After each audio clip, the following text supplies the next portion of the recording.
उस खेमे के समर्थक हैं जो जीत गया है और जिसका यह आरोप था कि भाई आप उसी भीड़ तंत्र के जरिए, जिसका अभी आप जिक्र कर रहे थे कि सैलाब आता है, उसी भीड़ तंत्र के जरिए आप चीजों को कब्जे में रखना चाहते थे, बावजूद इसके कि भीड़ तंत्र से इतर लोकतंत्र ने आपको सत्ता से बाहर का रास्ता दिखा दिया। प्रकाश जी, आज जो देव साहब बोल रहे हैं, हालांकि डोनाल्ड ट्रंप ऐसा भी नहीं बोल रहे जितने साफ गोई से या जितनी ईमानदारी से देव साहब अपनी बातें रख रहे हैं, अगर डोनाल्ड ट्रंप ने ऐसी रख दी होती तो शायद जनता ने उन चीजों को खुले दिल से स्वीकार भी किया होता, पर डोनाल्ड ट्रंप ऐसे सुरों में नहीं बोले जैसे उनके साथ के लोग बोल रहे हैं।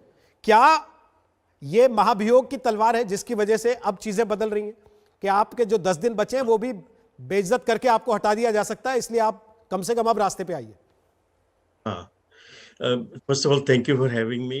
Thank Aaj for including me in your program.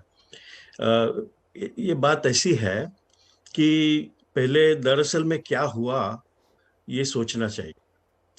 तो गन्स लेके काफी लोग, एक दो नहीं, बड़ी संख्या में लोग दरवाजा और विंडोज बारी सब तोड़ के अंदर घुस गए और इतनी तक घुस गए कि वो लोग ढूंढ रहे थे कि कहाँ है माइक पेंस, कहाँ है ये डेमोक्रेट्स उसको मारने के लिए।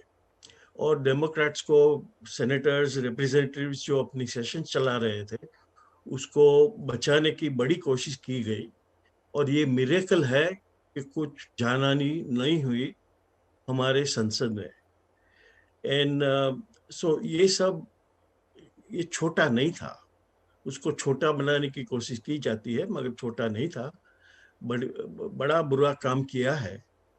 ट्रंप को पता है क्या होगा, फिर भी उसने जानबूझ के भड़काया लोगों को, जानबूझ के सब कुछ किया है और वो खुश भी हुआ कि ये सब हुआ, मगर जब उसका कॉन्सिक्वेंसेस आने लगे तब वो चेंज हो गया। तो ये करता ही आया है, अपनी सारी जिंदगी यही काम करता है, जो उसको चाहे वो मन पे आए वो करता है और फिर जब भी कॉन्सिक्वेंसेस आए तब वो थोड़ा सा ये वो कर लेता है। ऐसा नहीं चलता है। जिसकी जान हानि होती है उसका भी देखना चाहिए। तो आज तुम किसी का मर्डर कर दो और फिर बोलो कि हाँ मैं तो माफ कर दो, मुझे ख्याल नहीं आया कि ऐसा हो जाएगा। ये सब एक्सेप्टेबल नहीं है। कोई भी नागरिक में ये एक्सेप्टेबल नहीं है और हाई लेवल पे तो बिल्कुल एक्सेप्टेबल नहीं है। तो इसके कॉन्सिक्वेंसेस होने ही चाहिए।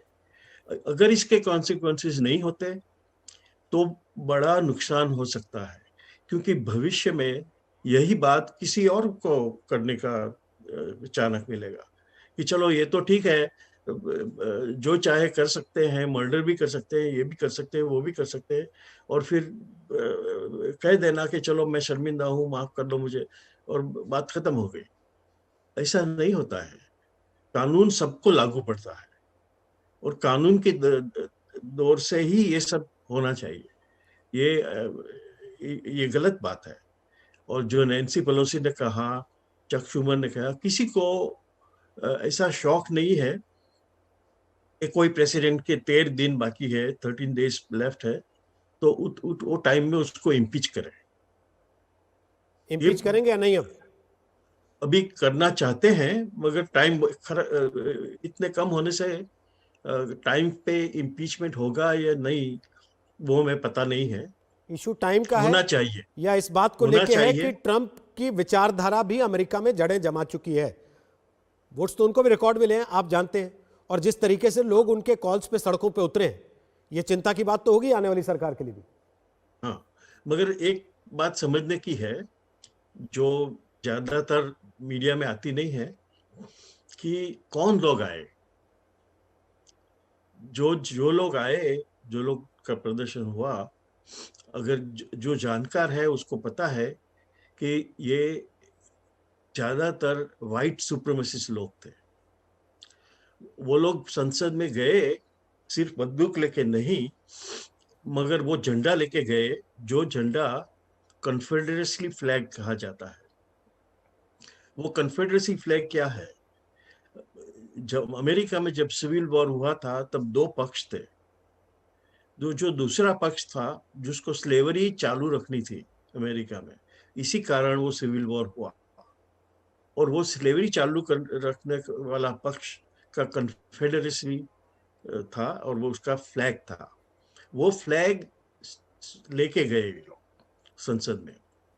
उसका कहना था कि अमेरिका में कलर्ड लोग का स्थान नहीं है और व्हाइट सुप्रीमेसी होनी चाहिए, और इसी का समर्थक करते आए हैं प्रकाश जी, लेकिन तो ये सब छोटी बातें नहीं है। ये एलिमेंट फ्रिंज एलिमेंट है जिसको आप फ्रिंज कह के खारिज कर सकते हैं, या हाँ, एक बड़ा तबका ऐसा हो गया जो ट्रंप की विचारधारा का समर्थन करता है और आपके खिलाफ खड़ा हो जाएगा जब तक? फॉर्चुनेटली ये फ्रिंज एलिमेंट है और फ्रिंज ही रहेगा। मैं 52 साल से 52 इयर्स से मैं अमेरिका में रहता हूँ। प्राउड कि अमेरिकन लोग ज्यादा करके ऐसे नहीं है।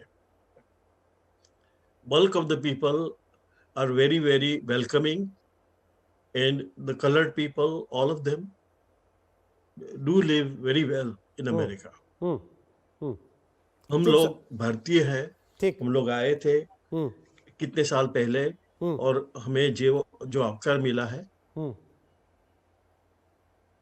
तो ये बताता है कि अमेरिकन लोग, जब ओबामा, देखो कुछ लोग हिलरी के खिलाफ वोट किया और जो ट्रंप को वोट किया, वही लोग 8 साल तक ओबामा को वोट किया।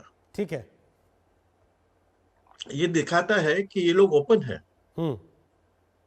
वो ये ट्रंप के भड़कावे में आ गए हैं, मगर सचमुच अमेरिका के लोग कंसिडरेट है ओवरऑल। ठीक, मगर फ्रिंज एलिमेंट होता है। ठीक है। नमस्कार, मैं हूं अंजना ओम कश्यप। हमें उम्मीद है ये वीडियो आपको पसंद आया होगा। लेटेस्ट खबरों के लिए यूं ही देखते रहिए आज तक, और इस वीडियो के पसंद आने पर लाइक, शेयर एंड सब्सक्राइब करना ना भूलें।